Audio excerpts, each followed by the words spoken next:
그들이 떠난 후에 주의 사자가 요셉에게 현몽하여 이르되 헤롯이 아기를 찾아 죽이려 하니 일어나 아기와 그의 어머니를 데리고 애굽으로 피하여 내가 네게 이르기까지 거기 있으라 하시니 요셉이 일어나서 밤에 아기와 그의 어머니를 데리고 애굽으로 떠나가 헤롯이 죽기까지 거기 있었으니 이는 주께서 선지자를 통하여 말씀하신 바 애굽으로부터 내 아들을 불렀다 함을 이루려 하심이라.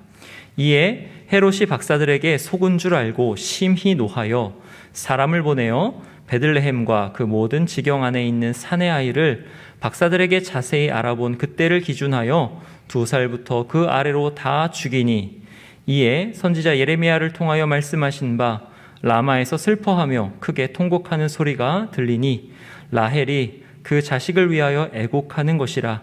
그가 자식이 없으므로 위로받기를 거절하였도다 함이 이루어졌느니라. 헤롯이 죽은 후에 주의 사자가 애굽에서 요셉에게 현몽하여 이르되 일어나 아기와 그의 어머니를 데리고 이스라엘 땅으로 가라. 아기의 목숨을 찾던 자들이 죽었느니라 하시니 요셉이 일어나 아기와 그의 어머니를 데리고 이스라엘 땅으로 들어가니라. 그러나 아켈라오가 그의 아버지 헤롯을 이어 유대의 임금됨을 듣고 거기로 가기를 무서워하더니 꿈에 지시하심을 받아 갈릴리 지방으로 떠나가 나사렛이란 동네에 가서 사니 이는 선지자로 하신 말씀에 나사렛 사람이라 칭하리라 하심을 이루려 함이로라. 아멘. 제가 종종 말씀드립니다만 우리가 신앙생활을 하면서 반드시 가져야 할 확신이 5가지가 있다고 그랬죠. 예, 몇 주 전에도 한번 말씀드렸는데요. 자, 첫째 뭡니까? 예, 구원의 확신. 두 번째요, 하나님의 보호하심의 확신. 세 번째, 하나님의 인도하심의 확신. 네 번째, 기도 응답의 확신. 다섯 번째, 예수 재림의 확신. 여러분, 우리의 신앙생활하면서 이 5가지 확신은 분명히 가져야 돼요. 성경을 읽으면서 어떤 것은 이해 안 되고 어떤 것은 믿기 어렵고 좀 그런 것은 있을지라도 우리가 신앙생활한다 하면 이 5가지 확신은 흔들리면 안 됩니다. 자, 이 가운데 우리가 이 땅에 사는 목적 또는 그리스도인으로서의 우리 삶의 완성과 직결되는 것은 바로 하나님의 인도하심입니다. 우리가 이 땅에서 하나님의 백성으로서 주의 뜻을 온전히 이루며 살기 위해서는 하나님의 인도하심을 받는 것이 필수적입니다. 그리고 하나님은 우리의 삶을 인도하십니다. 여러분, 제가 질문 하나 할까요?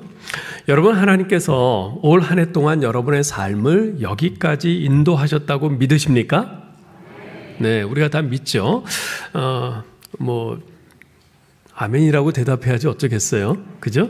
그런데 우리가 한번 잘 생각을 해봅시다. 상투적인 대답 말고 정말 그렇게 믿는가? 어쩌면 여러분은 올해 지나오면서 사랑하는 사람이 세상을 떠났거나 사고나 병으로 쓰러져 병원에 입원했거나 또 입시나 취직에 실패했다거나 경제적으로 파산을 했다거나 하는 등 여러분이 원치 않는 이런저런 가슴 아프고 힘든 일을 겪으면서 여기까지 왔을 겁니다. 그런데 지금 이 자리에 오기까지의 그 모든 과정이 하나님의 인도하심이었음을 믿는가? 바로 그 말입니다. 사실 많은 그리스도인들이요, 하나님께서 자신의 삶을 인도하신다는 사실에 대해 확신을 갖지 못하고 있는 것을 봅니다. 그 결과 눈앞에 닥치는 삶의 상황에 따라 너무도 쉽게 신앙이 오르락내리락 하면서 제자리 걸음을 하고 있는 것을 보게 됩니다. 오늘 설교 제목이 뭐죠? 매일 발걸음마다. 매일 발걸음마다인데요.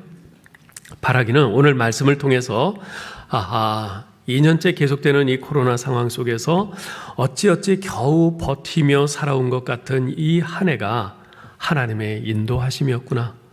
오늘도 하나님께서 나를 인도하고 계시며 내일도 모레도 나의 마지막 호흡이 다하는 그 순간까지 하나님께서 나를 인도하시겠구나 하는 확신을 가지실 수 있기를 바랍니다.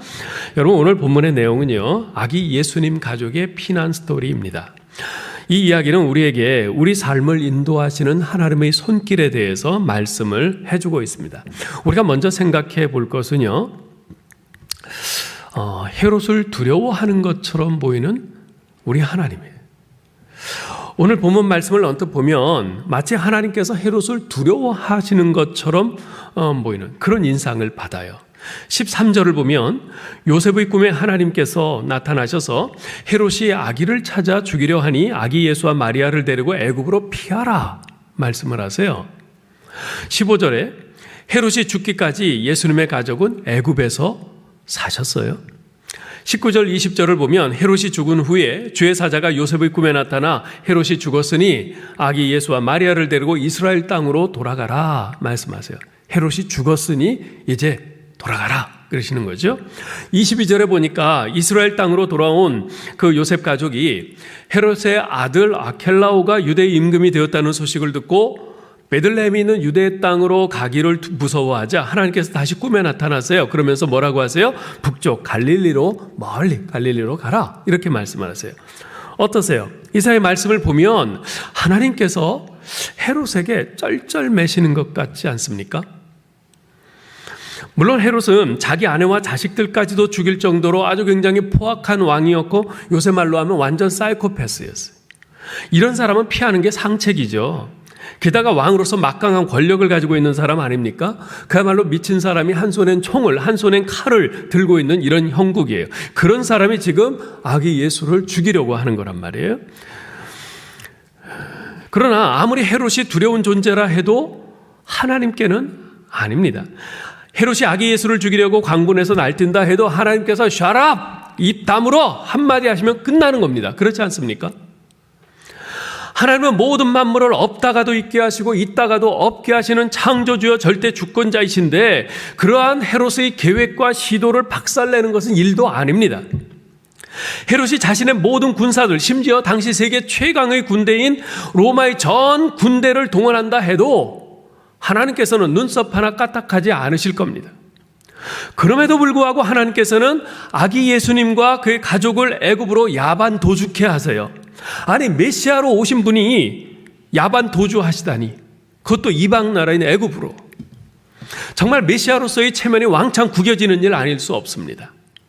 제가 요셉이었다면 하나님께 이 일을 제기했을 것 같아요. 하나님, 이 아기가 메시아라면서요, 우리를 구원할 구원자요 하나님의 아들이라면서요, 가브리엘 천사를 통해서 분명히 그렇게 말씀하지 않으셨습니까? 그런데 도망이라니요. 당연히 하나님께서 천군 천사들을 동원해서 헤롯의 칼날을 막아주셔야지 애굽으로 도망을 가라니요. 도저히 이해할 수 없습니다. 아니 동의 못하겠어요. 이러지 않겠어요? 하나님께서 헤롯을 향해 눈 한번 부릅뜨시면서 까불지 마라 한마디 하시면 끝날 일인데, 그러면 헤롯을 비롯한 모든 유대인들이 아기 예수께서 하나님이 보내신 메시아임을 깨닫고 깨갱하면서 꼬리를 말 텐데 어째서 하나님께서는 그렇게 하지 않으시는 걸까?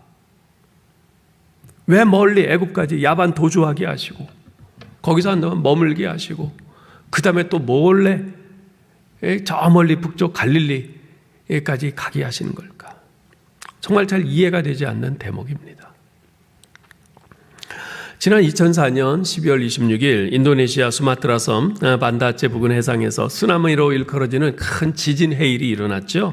그래서 인도네시아, 태국, 말레이시아, 인도, 스리랑카 등에서 무려 28만 명이 죽거나 실종되는 엄청난 참사가 있었어요. 모두 다 기억하실 겁니다. 그때 수없이 많이 제기됐던 질문 가운데 하나가 뭐냐면, 하나님이 계시다면 어떻게 이런 일이 일어나게 내버려 두실 수 있는가라는 것이었어요. 전능하신 하나님이 계시다면 어째서 이런 참사를 막아 죄 없는 수많은 사람들의 생명을 보존하지 않으셨는가라는 것이었습니다. 만일 당시 하나님께서 초자연적인 방법으로 그런 참사를 막아주셨다면 회교권과 불교권인 그 나라 사람들이 예수 믿게 되는 것은 일도 아니었을 텐데 왜 그렇게 하지 않으셨을까? 많은 사람들이 당시 던졌던 질문입니다. 전에 말씀드린 바 있지만 저는 중학교에 들어갈 때까지 열심히 교회 다니면서 신앙생활을 하던 착실한 아이였어요. 그런데 중학교에 들어가서 점심시간에 도시락을 놓고 앞에 기도하는 것 때문에 아이들에게 놀림을 받고 따돌림 받고 시험을 받아서 하나님을 떠났습니다. 그 고2 말 때 다시 주님을 만나기까지 무려 5년의 세월을 하나님은 없다 생각하면서 주님을 떠나 살았죠. 저는 가끔 그런 생각을 해볼 때가 있어요. 하나님께서 그때 시험을 당하여 괴로워하던 내 기도를 들어주셨다면, 그래서 그 애들이 더 이상 나를 놀리지 못하게 그렇게 하나님이 막아주셨다면 5년간의 내 신앙의 방황은 없었을 텐데 왜 하나님께서는 그렇게 하지 않으셨을까? 어째서 하나님께서는 쉬운 길로 인도하지 않으시고 먼 길을 돌아가게 하신 것일까? 그런 생각을 해볼 때가 있습니다. 여러분, 우리 삶에 대한 하나님의 인도하심은요, 언뜻 이해되지 않을 때가 종종 있습니다. 때로는 하나님께서 시간을 낭비하시는 것처럼 보일 때가 있어요. 때로는 쉬운 길을 놔두고 먼 길로 힘들게 돌아가는 것처럼 아주 어리석게 보일 때도 있어요. 그 못된 헤로드 한 사람을 그 자리에서 죽이셨다면 베들레헴에 죄 없는 아이들 수십 명이 죽지 않았을 텐데,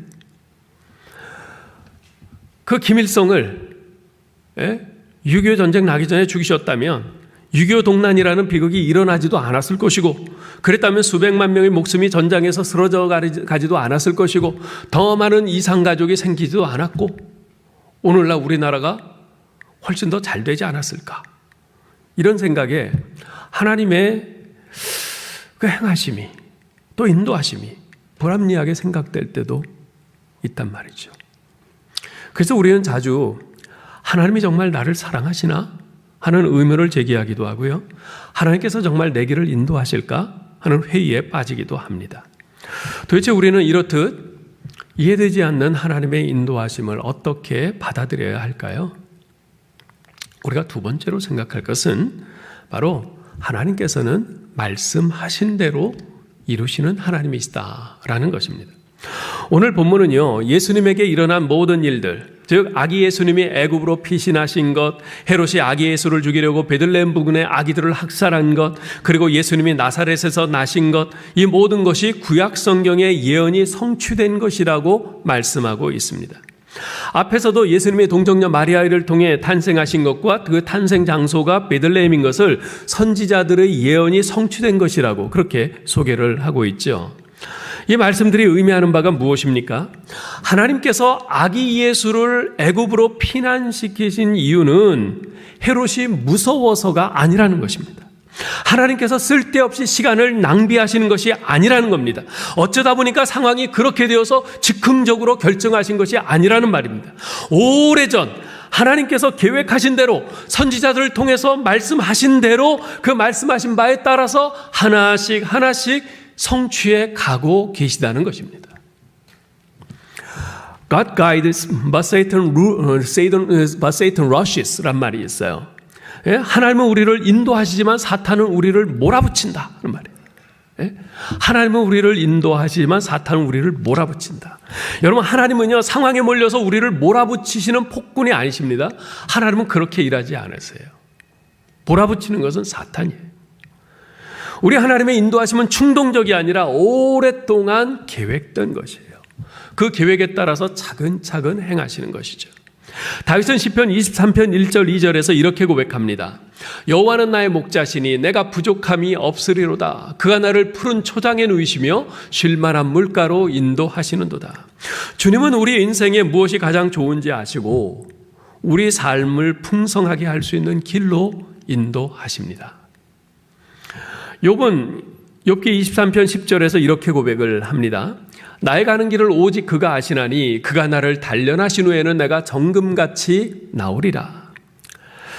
사탄의 시험과 하나님의 허용하심으로 말미암아 재산을 잃고 자녀들을 잃고 몸에 악한 병까지 얻는 말로 다할 수 없는 고통을 받은 욥의 고백입니다. 주님의 인도하심이 지금 당장은 이해가 안 되지만 나의 과거와 현재와 미래를 다 아시는 하나님께서 결국 나를 정금같이 나오게 하시기 위해서, 내 인생을 정금같이 멋지고 풍성한 인생으로 완성하기 위해서 지금 나를 이 길로 인도하신다는 것입니다. 월간 기독교 사상의 기자로 있는 박명철 씨가 쓴 사람의 향기, 신앙의 향기란 책이 있습니다.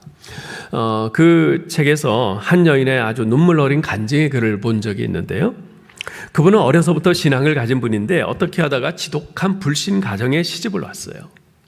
그 집은 조상들 대부분이 단명을 했고 그걸 막아볼까 싶어서 무당에게 푸닥거리도 여러 차례 한 그런 집안이었어요.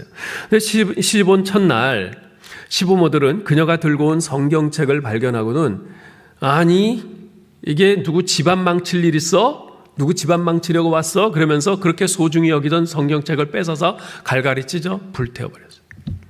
몰래 교회 나가 예배를 드리다가 남편에게 머리끄덩이를 잡혀서 끌려간 일도 한두 번이 아니었습니다. 그런 일이 있는 밤이면 남편은 잠을 못 이루고 스스로 화가 치밀어서 부엌칼을 들고 와서는 이분의 목에 대고 한 번만 더 교회 다니면 너 죽고 나 죽고 그 교회 목사도 내가 죽일 거야. 그렇게 위협을 하곤 했어요. 그러니 어찌 교회 나갈 수 있겠어요?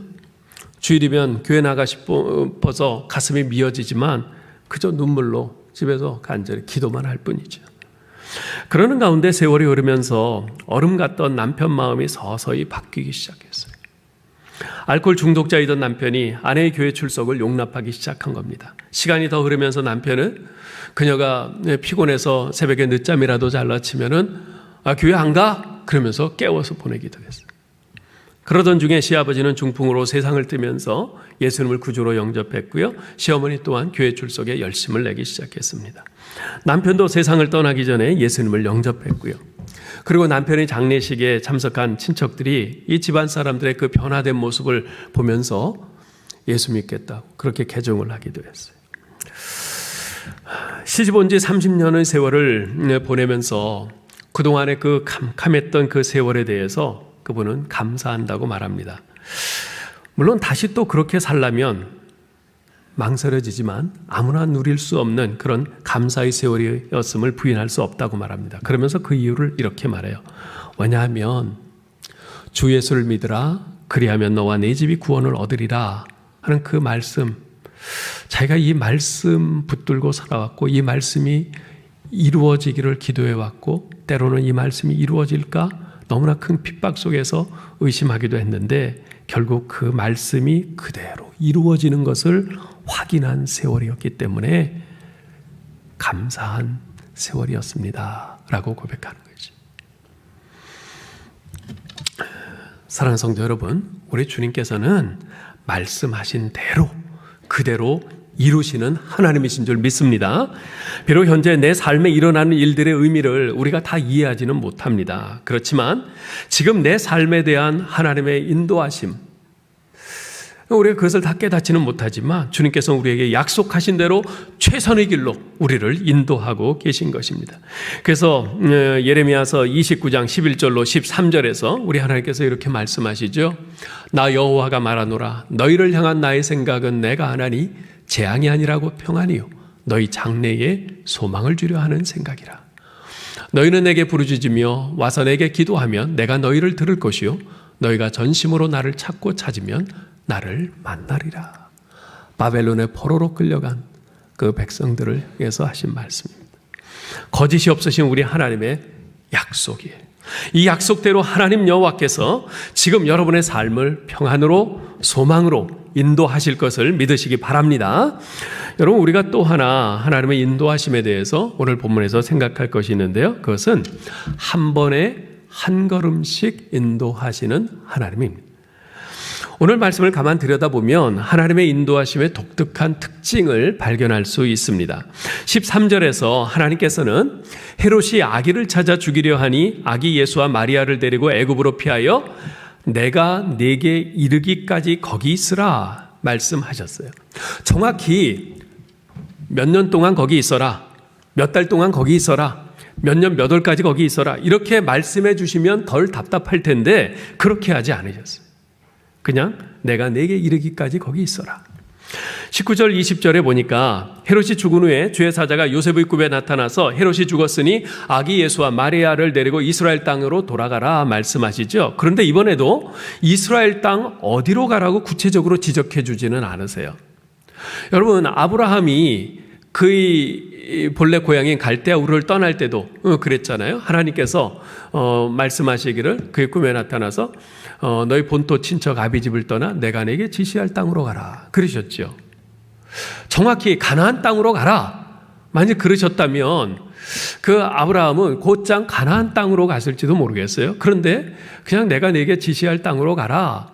그냥 그렇게만 막연하게 말씀하시니까 가다가 하란에서 또 한동안 머물잖아요. 그렇죠? 거기서 아버지가 이제 죽고 난 다음에 또다시 하나님 나타나서 말씀하시니까 그 다음에 또 가나안 땅으로 온단 말이에요. 예. 지금 요셉과 그 가정도 마찬가지예요. 구체적으로 이스라엘 땅 어디로 가라 말씀하지는 않았어요. 그렇지만 요셉은 마리아와 아기 예수를 데리고 일단 이스라엘 땅으로 들어왔어요. 아마도 처음에는 아기 예수께서 태어나신 그 유대 땅 베들레헴으로 가려고 했던 것으로 보입니다. 왜냐하면 메시아는 베들레헴에서 난다고 되어 있었고 이 아기는 하나님께서 메시아로 보낸 아기라고 했으니까 베들레헴으로 가는 것이 당연하지 않겠어요? 자, 그런데 막상 가서 보니까 아기 예수를 죽이려던 헤롯의 아들 아켈라오가 유대의 임금이 되었다는 거예요. 여러분, 이 헤롯 아켈라오는요, 아버지 헤롯 대왕의 뒤를 이어서 갈릴리를 제외한 유대 대부분의 지역을 다스리게 된 분봉왕입니다. 그런데 그가 이제 그렇게 분봉왕으로서 로마 황제의 재가를 받아야 되잖아요. 그래서 로마 황제 재가를 얻기 위해서 로마로 출발하려던 차에 그의 왕위 등극을 반대하는 세력들이 6월절에 폭동을 일으켰어요. 그러자 이 헤롯 아켈라오는 군사들을 동원해 가지고 폭동 세력 3,000명을 무자비하게 학살을 했습니다. 그럼 무자비한 자가 왕이 되었다는 소식을 들은 요셉은 베들레헴이 있는 유대 땅으로 가기를 두려워했습니다. 왜냐하면 베들레헴은 이 헤롯 아켈라오가 살고 있는 예루살렘 바로 근처였거든요. 그러자 하나님께서 다시 꿈에 나타나셔서 멀리 북쪽 갈릴리로 가라 말씀하세요. 그것은 아켈라오의 영역이 아니니까. 처음부터 헤롯이 죽을 때까지 앞으로 몇 년간 애굽에 있어라 구체적으로 말씀해 주셨더라면 덜 답답했을 텐데, 처음부터 북쪽 지방인 갈릴리로 가라고 명확하게 말씀해 주셨다면 아켈라오가 유대 임금 된 것 때문에 두려워하면서 갈팡질팡하는 일이 없었을 텐데, 그런데 하나님께서는 처음부터 다 보여주진 않으셨어요. 일단 애굽을 떠나 이스라엘로 가라 말씀하셨어요. 그래서 이스라엘 땅에 들어서니까 그제서야 다시 북쪽 갈릴리로 가라고 말씀을 하세요. 하나님께서는 한 번에 한 걸음씩 인도하신 것이죠. 얼마 전 우리 청년일부에 속한 한 학생과 잠시 이야기를 하게 됐어요. 오는 2월에 졸업하는 학생인데 졸업 후 진로는 결정됐니? 물어봤어요. 아직 결정된 것은 없고 계속 기도만 하고 있다고 그래요. 겉으로 크게 내색은 안 하지만 졸업이 점점 다가오면서 얼마나 마음이 답답할까, 한편으로 얼마나 불안할까, 얼마나 초조할까 하는 생각에 안쓰러운 마음이 들었습니다. 우리 청년들, 청년 시절의 가장 큰 고민 가운데 하나는 이성교제와 결혼 문제죠. 대부분의 크리스천 청년들은 그래도 이 문제에 대해서 하나님의 인도하심을 구하면서 기도합니다. 그런데 문제는 하나님께서 속 시원히 보여주시지 않는다는 겁니다. 내가 너랑 맺어주려고 찍어놓은 형제가 쟤니까 너 쟤랑 결혼해라. 네 갈비뼈는 저 자매니까 쟤 붙잡아라.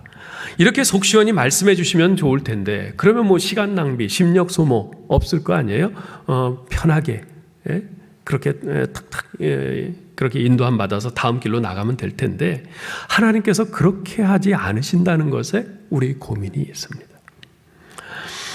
전에 한번 말씀드린 적이 있는데요. 빌리 그레이엄 목사님과 사역을 같이 하시던 분들 가운데 한국인 여성 한 분이 계셨는데, 그분은 킴 윅스라는 시각장애인 여성입니다. 6.25 전쟁 때 실명을 했고요. 고아원에서 자랐는데, 그러다가 어떤 미군 중사의 도움으로 미국에 건너가서 인디아나 주립대학에서 공부를 했어요. 또 오스트리아로 건너가서 성악 수업을 해서 훌륭한 성악가가 됐습니다. 이러한 그녀가 예수님을 믿고 놀라운 간증을 갖게 됐는데, 그의 간증을 들은 빌리 그레이엄 목사님이 자기와 함께 전도팀에 합류할 것을 초청을 했어요. 그래서 그때부터 목사님과 함께 곳곳에 다니면서 빌리 그레이엄 목사님이 설교하기 전에 앞에 나와서 자기 신앙 간증을 하고 아름다운 찬양을 하면서 사람들 마음이 활짝 열려서 말씀을 들을 준비가 되게 하는 그런 귀한 역할을 했죠. 근데 어느 날 그분이 간증 가운데 이런 말을 합니다.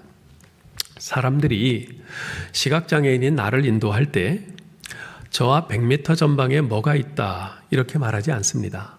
10m 아니 5m 앞에 뭐가 있다고도 말하지 않습니다. 단지 내가 내디딜 발 바로 앞에 물이 있으니 건너뛰세요 이렇게 말합니다.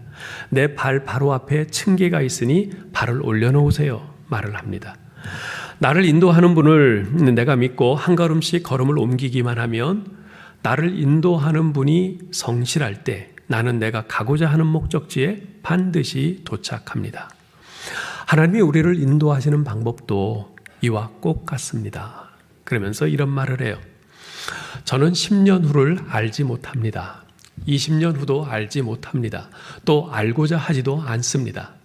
오늘 무엇을 해야 할 것인가를 보이시는 그 하나님께 믿음으로 순종하면서 오늘을 살면 하나님은 내일을 인도하셔서 마침내 내 생애를 하나님이 약속하시고 계획하신 그곳에 도달케 하실 것이니까요. 사랑하는 성도 여러분, 저는 그 주님의 인도하심은 마치 자동차에 달려있는 내비게이션 장치 같다는 생각이 듭니다. 이 내비게이션은 한 번에 그 작은 그 스크린에 목적지까지의 모든 노정을 다 보여주지 않습니다. 처음엔 100m 앞에서 좌회전하세요. 이렇게 가르쳐줘요. 그래서 거기 가서 좌회전을 하면 그 다음에 앞으로 250m 앞에서 우회전하세요. 또 그렇게 가르쳐줘요. 그렇죠? 그렇게 한 스텝씩 따라가다 보면 마침내 목적지에 도착하게 된단 말이죠. 저는 그 사실을 알기 때문에 내비게이션 장치가 처음부터 모든 목적지까지의 노정을 다 보여주지 않는다고 해서 답답해하거나 불안해하지 않습니다. 그죠? 믿고 그 내비게이션 아가씨 목소리를 따라 갈 뿐입니다. 여러분도 다 그러시죠? 그죠? 마찬가지로 하나님께서는 한 번에 한 걸음씩 인도하세요.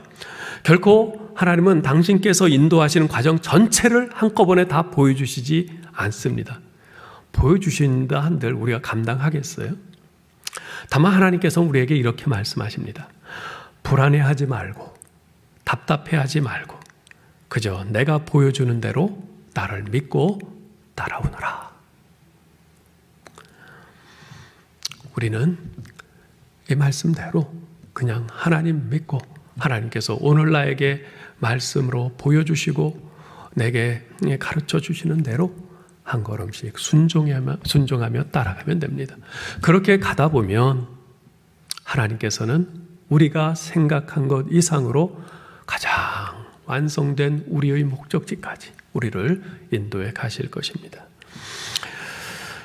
우리 예수님의 생애는 처음부터 고난의 연속이었습니다. 태어나자마자 자기 백성이 땅에 머물지 못하고 애굽으로 도망가는 피난민이 되셨어요.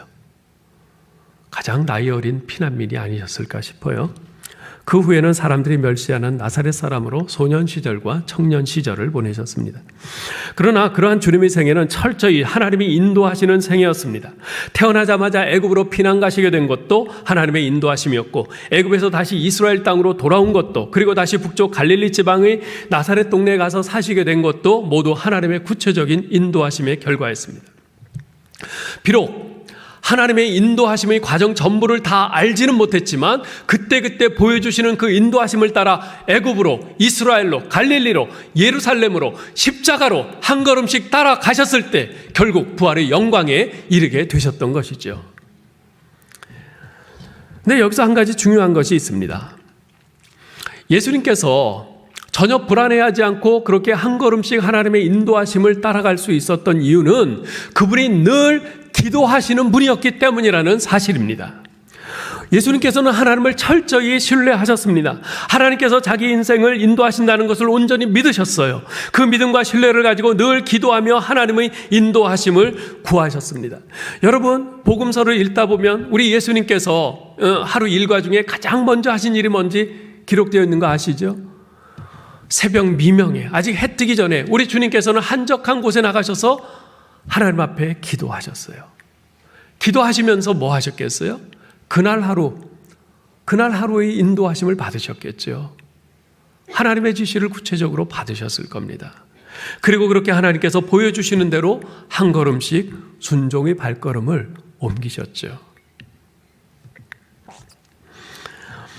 잠언 3장 5절로 7절에서는 이렇게 말합니다. 너는 마음을 다하여 여호와를 의뢰하고 내 명철을 의지하지 말라. 너는 범사의 글을 인정하라. 그리하면 내 길을 지도하시리라. 스스로 지혜롭게 여기지 말지어다. 여호와를 경외하며 악을 떠날지어다. 이사야서 41장 10절도 말씀합니다. 두려워 말라. 내가 너와 함께 함이니라. 놀라지 말라. 나는 내 하나님이 됨이니라. 내가 너를 굳세게 하리라. 참으로 너를 도와주리라. 참으로 나의 의로운 오른손으로 너를 붙들리라. 아멘. 사랑하는 성도 여러분, 돌이켜보면 올해도 하루하루가 긴장과 불안의 연속이었습니다. 내일은 코로나 상황이 또 어떻게 변할지 한 치 앞도 보이지 않는 캄캄한 나날들이었습니다. 그래서 내 발을 오늘 어디에 어떻게 디뎌야 할지 모르는 갑갑함이 우리의 가슴을 늘 짓눌렀죠. 그러는 가운데 어느 날은 아파서 병원에 입원하거나 수술을 받기도 하고 사랑하는 가족이 세상을 떠나기도 했습니다. 자녀들이 입시와 취직에 실패해서 함께 울며 아파하기도 했습니다. 출구가 안 보이는 경제 침체로 인해서 매일매일이 한숨으로 지새우는 그런 나날들이 되었죠. 기쁘고 감사한 일들도 있었습니다. 사랑하는 자녀들이 결혼해서 새 가정을 이루기도 했고 가정에 새 생명이 태어나는 경이로운 기쁨을 맛보기도 했습니다. 코로나로 인해 밖으로 다니는 시간이 현저하게 줄어든 대신 그 시간 집에서 성경을 몇 번이나 읽은 분들도 계시고요. 심지어 어떤 분은 성경 필사를 완성하기도 하셨습니다. 이렇게 하나님께서는 사랑하는 자녀인 우리들을 때로는 어두운 골짜기로, 때로는 푸른 초장과 실만한 물가로 인도하셨습니다.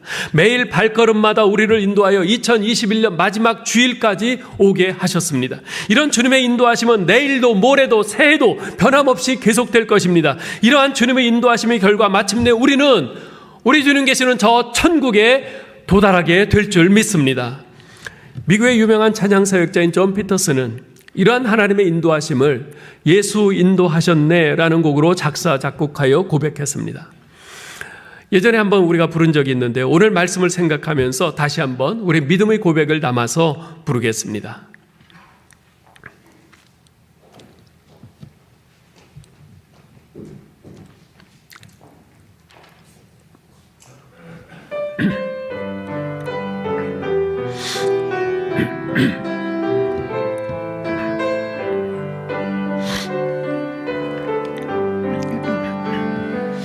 내 인생 여정 끝내어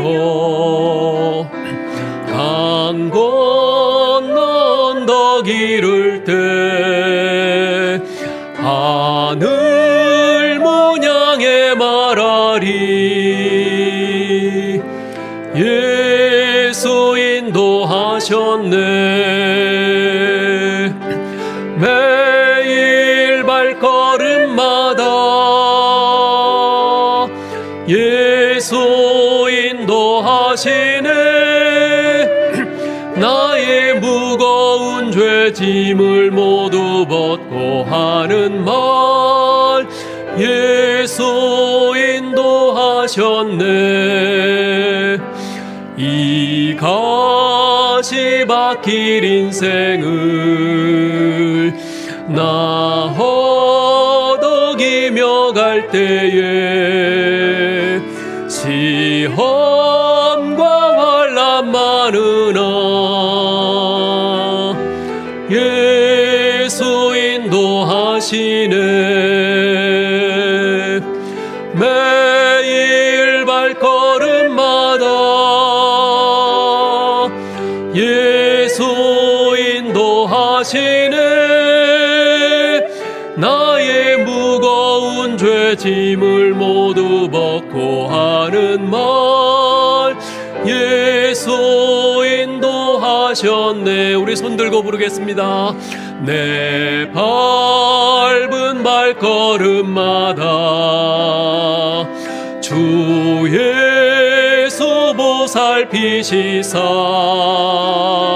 승리의 개가 부르며 주를 찬송하리라. 매일 발걸음마다 예수 인도하시네. 나의 무거운 죄 짐을 모두 벗고 하는 말 예수 인도하셨네. 아멘. 사랑하는 성도 여러분, 오직 우리를 지극히 사랑하시는 하나님 아버지를 온전히 신뢰하시기 바랍니다. 그분의 인도하심과 보호하심을 확신하시기 바랍니다. 그런 가운데 하나님이 보여주시는 대로 믿음과 순종의 발걸음을 한 걸음씩 옮기시기 바랍니다. 아무쪼록 매일 발걸음마다 우리와 함께 하시며 우리의 인생을 가장 선한 길로 인도하시는 주님을 믿고 따르는 저와 여러분 될 수 있기를 주님의 이름으로 축원합니다. 하나님 아버지, 은혜를 감사하고 또 감사합니다. 참으로 쉽지 않은 한 해였습니다. 하루하루 불안과 긴장이 끊이질 않는 나날들이었습니다. 이 무서운 코로나 상황 속에서 오늘 하루 어떻게 살아가야 할지, 내일은 또 어떻게 될지 한 치 앞도 알지 못하는 가운데 그저 휴 하며 한숨으로 지새는 날들도 많았었습니다. 그저 주저앉고 포기해버리고 싶은 그런 순간들도 있었습니다. 그런데 오늘 이 한 해의 마지막 주일까지 와 있는 우리 자신을 발견합니다. 독생자를 십자가에 죽게 하시기까지 우리를 지극히 사랑하시는 하나님의 인도하시는 은혜 때문인 줄 믿습니다. 저희를 붙잡아 주셔서 감사합니다. 저희를 일으켜 주셔서 감사합니다. 때로는 저희를 업고 가시고, 때로는 안고 가시고, 때로는 등 뒤에서 밀어주시고, 때로는 앞에서 손으로 잡아 이끌어 주시고, 여기까지 오게 하신 것 감사합니다. 내일도, 모레도, 새해에도 우리의 마지막 생명호흡 다하는 그날까지 성실하신 하나님께서 이와 같이 우리를 인도해 주실 줄 믿습니다. 그래서 마침내 우리가 그토록 사모하는 저 천국, 우리 하나님의 품에까지 도달하게 하실 줄 믿습니다. 하나님, 이 믿음 가지고 우리 하나님께 감사하면서 한 해를 보내고 새해를 소망 가운데 맞는 우리 모든 성도들 되게 하여 주시옵소서. 앞이 보이지 않는다 해서 절망하지 말고 우리 인생을 가장 선한 길로 인도하시는 임마누엘의 주님을 믿고 보여주시는 대로 한 걸음 한 걸음 순종의 발걸음을 옮기는 저희 모두 되게 하여 주옵소서. 예수님의 이름으로 기도하옵나이다. 아멘.